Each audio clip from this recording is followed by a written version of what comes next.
We've talked a lot about the Steelers draft class and how strong we feel it is coming out of the draft process. But let's talk about how specifically this draft class could impact Najee Harris and the Steelers run game. We'll go over that and much more here on the Locked On Steelers podcast. I'm your host, Chris Carter. Let's get into it. You are Locked On Steelers, your daily Pittsburgh Steelers podcast, part of the Locked On Podcast Network, your team every day.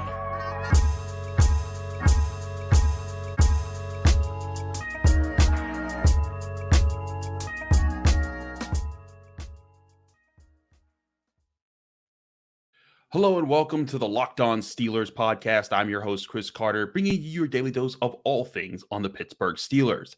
As always, you can find this show on your favorite podcasting app and especially on YouTube. Like this video if you enjoy it. Subscribe to this channel to get all of your daily Monday through Friday episodes, as well as our bonus content. We thank you for making the Locked On Steelers podcast your first listen every day because we're your team every day. And like I said, we've talked about this draft class. We've talked about Broderick Jones, Keanu Benton, Joey Porter Jr., Darnell Washington, down the line. We've addressed Nick Herbig, even Corey Trice. We've talked about all these guys, and we'll keep talking about them. But I want to take a step back here on a show by myself today where how does this impact Najee Harris? Because truly, the Steelers, they've been in a rebuild. We've been talking about this rebuild with Kenny Pickett and everything they've been doing. But a key piece of this rebuild was to get Najee Harris, who was projected to be the top running back of his draft class back when they selected him in 2021, and to be the guy who could kind of carry the offense while they looked for their new franchise quarterback. And now that they believe they have him in Kenny Pickett, while he develops into that franchise quarterback. The run game hasn't manifested just yet, but we did see signs of life toward the ends of last season. And I think with this draft class, it more accentuates the strengths that the Steelers were finding towards the end of last season. And that's not just the draft class, it's also the free agency class. But let's revisit for a second some of the numbers that go into last season and what we saw. Because if you remember, the Steelers came out first 8 weeks of the season, 2-6. Everyone saying, well, this is like Mike Tomlin's first ever losing season. It's going to happen. They're falling apart. They're just going to need to tear everything down and build again from scratch. But then in the second half of the season, they finished 7-2. And that gets them just short of the playoffs. But a big part of that strength was, one, the return of TJ Watt, which can't be overstated, but two, also a surge in the run game. And we talked about this after the season, but you go back over the numbers. Over the first 8 games, the Steelers averaged 94.9 rushing yards per game. If that was their season-long average, that would have been the fourth worst average in all of the NFL, just ahead of the Chargers, who don't run much because they have Justin Herbert, and the Texans, who were just utterly terrible last year. But in the last 9 games of the season, they averaged 146 rushing yards per game. If that had been maintained throughout the season, that would have been 7th best behind the Eagles, but ahead of the Cowboys and the 49ers, all successful running teams that are competitive right now. Point being, the Steelers were finding ways to click, and they were finding ways to work with both Najee Harris and Jaylen Warren last year. And that was with an offensive line that was figuring itself out, coming together, working to coalesce, and started to do so at the end of last season. But there was no first-round draft pick on that line, and that offensive line was working with a left guard, Kevin Dotson, whereas this year it projects to have Isaac Seumalo, a guy that they brought in from the Eagles, who was part of their team that won the NFC Championship, and a significant part that Eagles fans were sad to see go. So the question is, can Najee Harris finally get a chance to get going and become the offensive weapon that we think he can be? Now, I definitely think so, because I've seen Najee Harris when he gets going in games. We've seen him get loose and tear up games, like against the Browns, like games where he's been able to put the Steelers on his back a little bit, take the tough yards, take the tough runs. But something we've talked about too was Najee Harris, in most of his time with the Steelers, was put in positions where he was often running into brick walls. The offensive line wasn't opening up holes, or where he thought they were opening up holes. They were letting guys through, and there was clear miscommunications. And then there were plenty of times where Najee Harris was not trusting that a hole would be there because the blocking hadn't been there, and then the hole was there, and there was a lot of confusion. But again, that confusion went away towards the end of last season. And now with Broderick Jones, who projects to be a much better run blocker than a pass blocker, at least coming into the NFL and what his tape says. They brought in Isaac Samalo, another physical guy who can be on the offensive line. Even getting Darnell Washington, who we were just talking about on yesterday's show, about projecting to be a guy who can help a lot in run blocking. All those things add up to me to being an offense that can be physical, can dominate, or as Mike Tomlin has been quoted by Keanu Benton is saying, goons. Now we'll get to the goon talk a little bit later because that's a whole other thing. But the idea that the Steelers, this is part of what we've been saying all along. They want to run the ball more. They want to out physical their opponents. That's who the Steelers have been when they've been at their best at several different parts of the franchise. And I think Broderick Jones plays into that. Darnell Washington plays into that. Even on the defensive side of the ball, Joey Porter Jr. and Keanu Benton, they're both physical players before anything else. And Najee Harris, he's about that physicality. That's what worked for him so well at Alabama. He feeds off of it. He works into it, and that's what he wants to be able to do. And I think the Steelers, they want to feed him in those moments. And when we go back and we look at some of the weaknesses that the Steelers have had in recent seasons, you go back to 2021, they finished dead last in rushing defense, and that was something that they swore would never happen again. This year, they finished in the top 10. The year before that, they finished dead last in rushing offense, which led them to drafting Najee Harris. They've been wanting to change those two things. And in fact, when they had the worst rushing stat in 2020, they were 12-4. They found a way to mitigate it with defense and a veteran quarterback play from Ben Roethlisberger in an offense that he was also too familiar with. And this is where I think this is going to be completely different now. You're not basing an offense around an older quarterback who needs to know the system. You're basing an offense off of its strengths. And right now, I think you look at this roster, at least on paper, its strengths are going to be up front, and its ability to make plays at the line of scrimmage, winning at the line of scrimmage with your offensive line, and then trusting Najee Harris to get yards there, and also building off of that, calling play action, something we talked about yesterday on the show as well. But being able to call play action, catch defenses off guard when they see that you're winning the physical battles, because that didn't happen enough for the Steelers last year. And then when you catch them off guard, you find open guys, and that opens up opportunities for Kenny Pickett. Last year, the Steelers, when playing in that second half stretch of the season, they won 6 games where their rushing yards compared to their passing yards were 50 yards less, or they were more than their passing yards, 50 yards or less, or more than their passing yards, meaning that either there was a very close balance in how much they gained through the air versus how much they gained through the ground, or they gained more on the ground than they through the air, and they were 6-0 in those situations. Now, you'll probably sit there and think, well, yeah, Chris, when teams are winning, they probably run the ball more. Well, the Steelers never really had too many big leads to defend this year, so I don't think that they fit into that category. But one thing that they do fit into is when we look at how they played last year, they were playing to protect Kenny Pickett. They wanted to limit how many different odd situations he was put in. They were trying to trust their offensive line, trust Najee Harris to not turn the ball over, and for that the defense will keep teams close enough so that at the end of the game, the offense can strike when necessary, and that's when they'll take their risks if they have to take them. And that worked out last year. That's not how it needs to be this year, and that's what I want to keep talking to you all about, because whereas I do think you still want to have that run pass balance. You don't want it in the way that you had to have it last year, and I think that's going to be the key difference that makes the 2023 Steelers better than the 2022 Steelers. We'll talk more about that in a second here on the Locked On Steelers podcast. But first, before we do any of that, I want to talk to you guys about our great sponsors at Built Bar. Built Bar is, of course, the ultimate protein bar that tastes like a candy bar. If you want a delicious treat that doesn't bring all the fat and the calories, this is your chance to get a Built Bar. Now, Built Bars are covered in 100% chocolate. They're stuffed with so many different flavors, from churro to peanut butter brownie to coconut almond. There's so many different things for you to try. But when you get any of these flavors, whatever you like, they're only packing 130 calories. They're only packing 4 grams of sugar, but somehow they fit 17 grams of protein into every Built Bar. And that is what is their secret to making them so awesome. You don't need to wait around to get a box anymore either. For years, we told you to go to built.com and order your flavors from there, delivered right to your door. Now you can walk into your local Walmart and Sam's Club and pick up Built Bars right there. That's right. Head to Walmart today. You can go to their pharmacy section and grab yourself a box of Built Bars. Pick up a 4-bar box of cookies and cream, double chocolate, or coconut puffs. If you're close to a Sam's Club, run in and grab a 13-bar box, and you can get flavors like brownie batter and churro. Trust me, when you try Built Bars, you'll thank me later because you'll be trying the best protein bars in America, and that is Built Bar.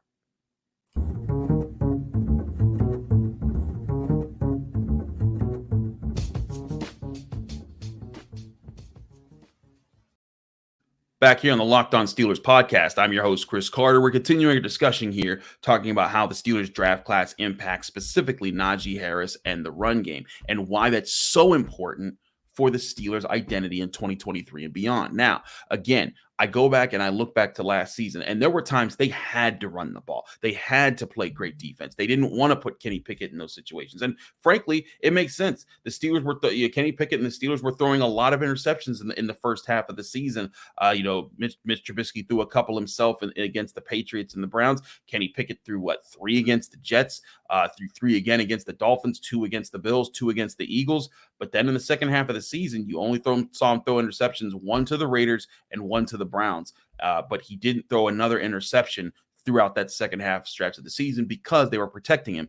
Now, when the Steelers are running the ball, I don't think they'll be doing it to protect him as much. They'll be doing it because they'll be better at it. And that's the big key here. Can Broderick Jones come in at left tackle along with Isaac Seumalo and make that left side of the Steelers offensive line a more dominant unit? We saw the middle be solidified with Mason Cole. We saw the right side look better with James Daniels next to Chukwuma Okorafor. But we couldn't see this whole offensive line win too many reps where completely together they all moved the defensive line. And that's what the Steelers offensive line with that made Le'Veon Bell go. That's what they did so well. They were all together often, and the Steelers kept the same 5 starters for at least 4 years, which was a very long time to keep a starting offensive line together if you compare it to other teams in the NFL. But when they did that, they were doing so because that group was moving people and they were getting guys off the ball. They were creating space for Le'Veon Bell. And so that allowed Le'Veon Bell, when we look back to his prime, to use his fancy feet. He always had his feet chopping. He could always change directions and get things going, but he wasn't having to worry about defenders 2 yards behind the line of scrimmage. At the line of scrimmage, he could often get to 2-3 yards ahead of the line of scrimmage and then make his first move, or make it even later than that. But that's what the Steelers have to get back to doing, pushing people around, being more physical than them, and that way Najee Harris finds the space to make those plays, as will Jaylen Warren.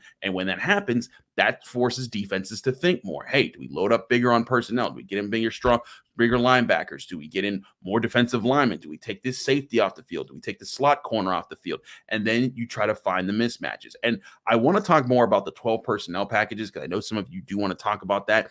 We're going to have on Doran Dickerson next week, former Pitt tight end who works at 93.7 The Fan right now, and an NFL tight end who played for the Patriots. I want to get his perspective specifically on the tight end position for the Steelers. We'll talk about that with him next week. But I do think that balance that we've been talking about, that's the key that we're looking at across the board when we're talking about the Steelers team taking the next step forward. Yes, it requires Kenny Pickett to step up. Yes, it requires Matt Canada to not Matt Canada. It requires Najee Harris to step up, but it also requires that offensive line to beat opponents at the line of scrimmage. And I think Omar Khan, we talked about this all throughout the offseason, whether it was bringing in Seumalo, whether it was drafting Broderick Jones, he's added guys here to the Steelers roster that I think are going to only help them take that step forward a bit quicker. Dan Moore Jr., Kevin Dotson did a fine job in their year, and you can go back to my grades of them. Dan Moore Jr. got the lowest of the grades. I think Kevin Dotson I gave a C, but when you look at that side of the line, that was clearly the weakness when you looked at the starting 5. Now you add in 2 guys that project to have high value and should come in, coalesce well, and they're not looking for an identity anymore. The other thing to remember is they had a new offensive line coach last year in Pat Meyer. They had a new offense that they were really learning, even though Matt Canada was the offensive coordinator in 2021. He wasn't necessarily, I don't think that was ever his real offense because it was still revolving around Ben Roethlisberger. But now he's able to shape this offense with Kenny Pickett, and you're going to have Kenny Pickett in training camp knowing that he is the starter, not coming in as the third string guy who has to work his way up to the second string and then eventually take the spot off of Mitch Trubisky and then get used to the first team. No, he's earned his stripes and he's gotten there, and now he's ready coming off of this offseason to be together with those guys, just as the offensive line will have that opportunity. Because remember, that last year going to training camp, we weren't sure what the offensive line was going to look like. We were thinking, okay, will Kendrick Green start over Kevin Dotson at left guard? Kendrick Green didn't even play. What will happen? Will Mason Cole be good? Will James Daniels be good? Will Chukwuma Okorafor, switch to left tackle for Dan Moore Jr.? A lot of different things were considered, but now you kind of have your foundation here. Mason Cole's your center, James Daniels your right guard, Chooks can stay at right tackle. Now you get to add two guys who I think are pretty obvious to be there, and then you still have depth with Dotson, who's still on the roster, Moore, who's still on the roster. You added Nate Herbig, older brother to Nick Herbig, the outside linebacker they drafted out of Wisconsin. But now you have legitimate options at different positions to fill in if someone gets hurt. And again, you're getting a chance for everyone to kind of come in, and this is the identity. There's no questioning anymore what the Steelers need to be good at or what they plan to be good at or what's going to happen there. It's going to be about executing, beating someone to the punch. And when you're setting the tone in games, that gives you that chance to set the tone. That it gives you the chance to kind of keep an opponent off guard, and then you dictate the terms of engagement moving forward. That's all part of how I think the Steelers can be a much better team. And again, it revolving around Najee Harris. If we see this guy making the plays, if he's able to make a guy miss at 4 or 5 yards downfield instead of, behind the line of scrimmage and then making there, and there's not to say that he's not going to have to do that. Sometimes defenses get in the backfield. It happens. But there were so many regular times throughout the early part of the season where he was having to deal with those guys almost every play at the line of scrimmage, and not in a way where it's just one-on-one in space and he just has to beat them. He was dealing with them in times that were tough. And listen, Najee Harris isn't without blame. He certainly missed plenty of opportunities himself.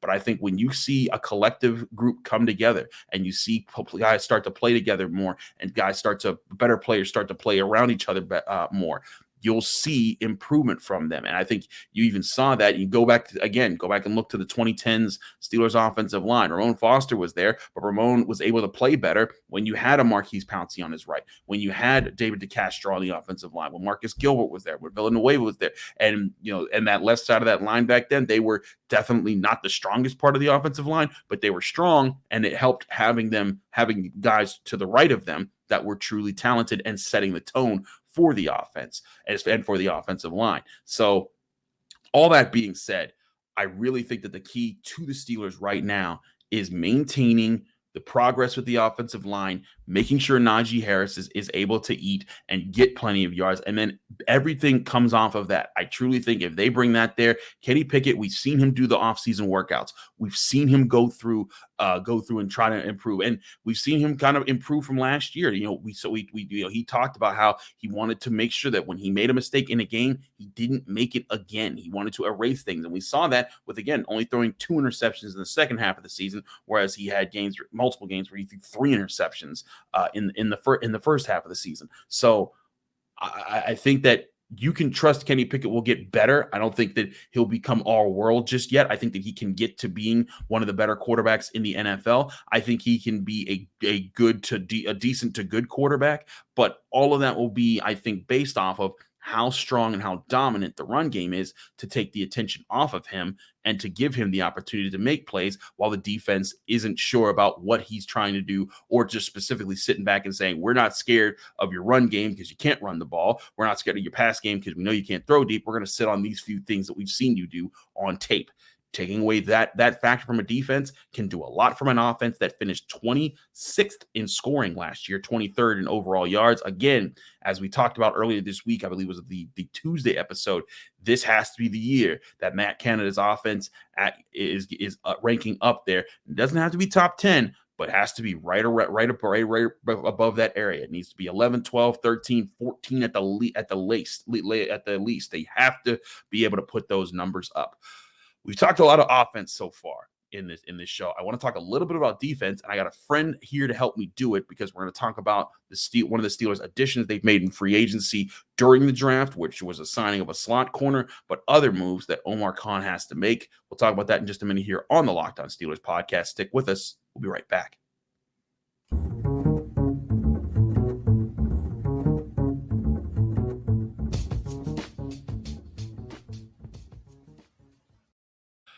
Back here on the Locked On Steelers podcast, I'm your host, Chris Carter. We're continuing the show here. I want to switch from offense to defense here because we've done a lot of talk about the Najee Harris and the run game and the offensive line, and that's great. I think that is vital. But one thing that has been strong about Steelers defenses, and I will keep talking about this throughout the offseason, but one thing that I've always believed that the Steelers defenses got right of the past was that they were strong up the middle.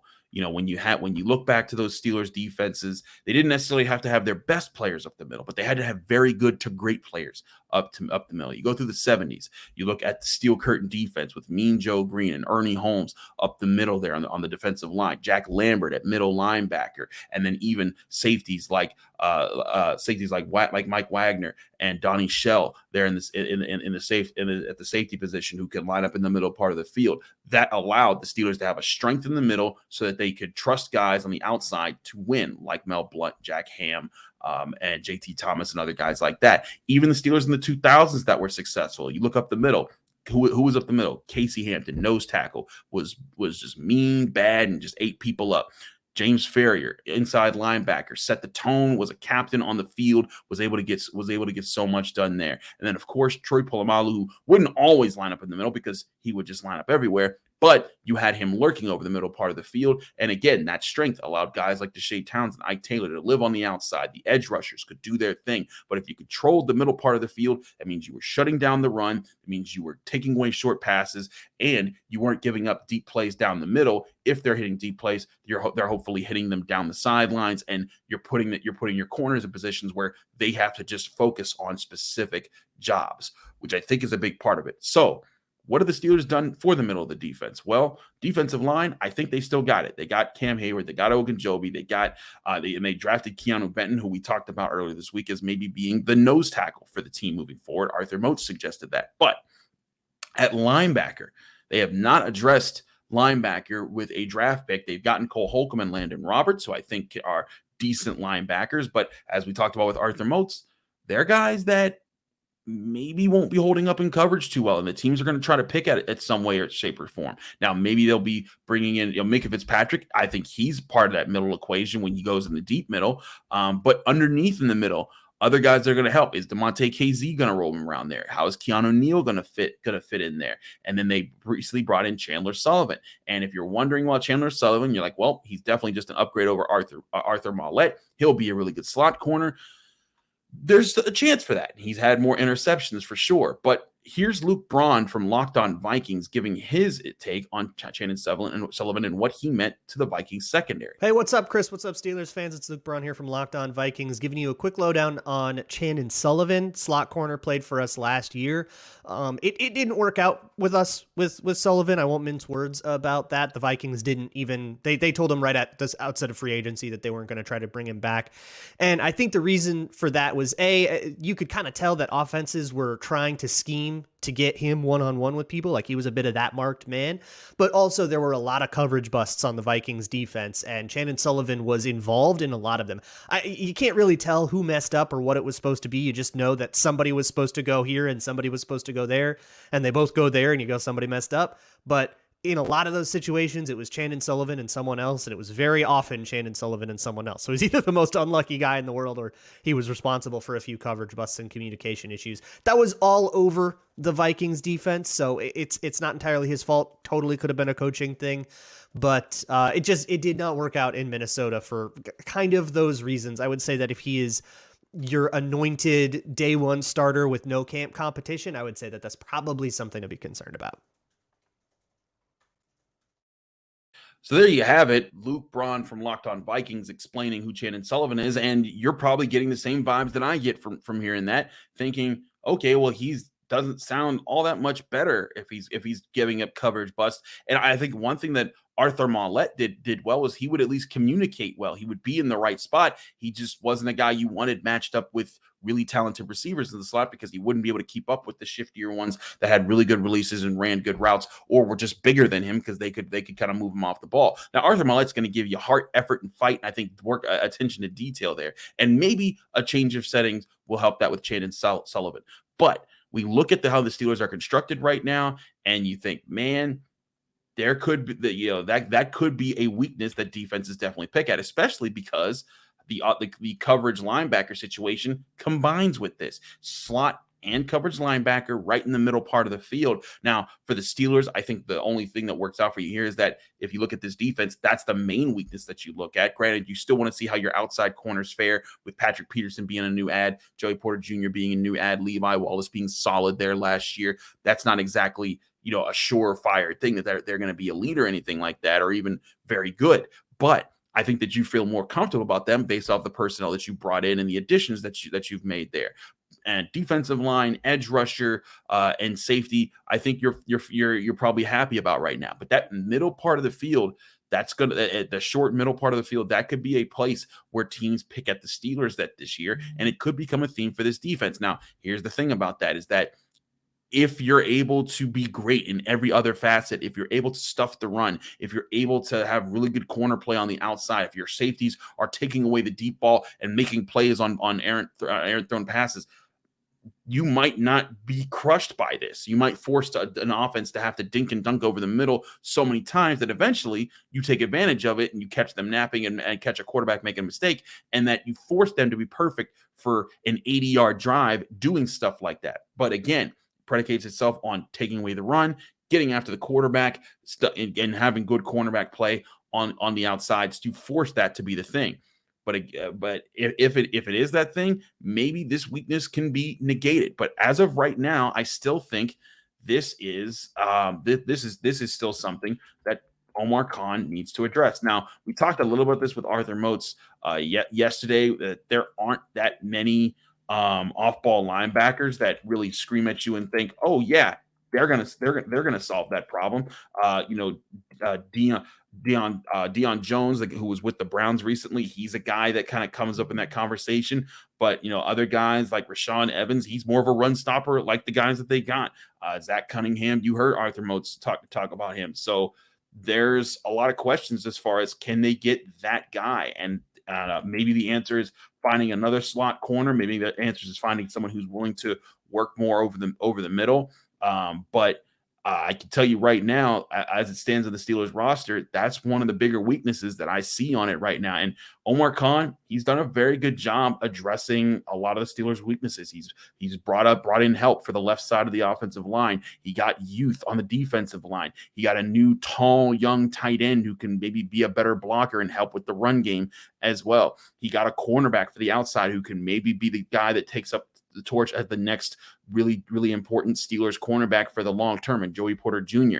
And he got a little bit of edge depth there in the fourth round with Nick Herbig, but still no linebacker, no slot corner. Those are going to be the spots. Now, as it stands right now, I believe, according to overthecap.com, the Steelers should have about 7.4-ish million dollars left in cap space. Now, that might need to be updated with rookie contracts and official things there, and how that's going to fit out. But they can also still, I believe, maneuver some cap space to be open.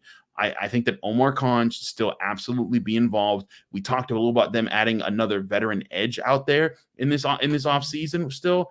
I think adding other experience at off-ball linebacker and or the slot position are also important to kind of stabilizing this defense and making sure that that's not a glaring weakness that teams circle and say, hey, we don't want to try to run against Cam Hayward. We don't want to try to test TJ Watt and Alex Highsmith if they can get to our quarterback. We don't want to try to go after Patrick Peterson if he's playing well, if Joey Porter Jr. is playing well. You don't want to go after them. You know what we're going to go after? We're going to go after those linebackers that are primarily run stuffers, not pass cover guys, and force Chandon Sullivan or Arthur Moats to run with our slot guy in the underneath middle part of the field.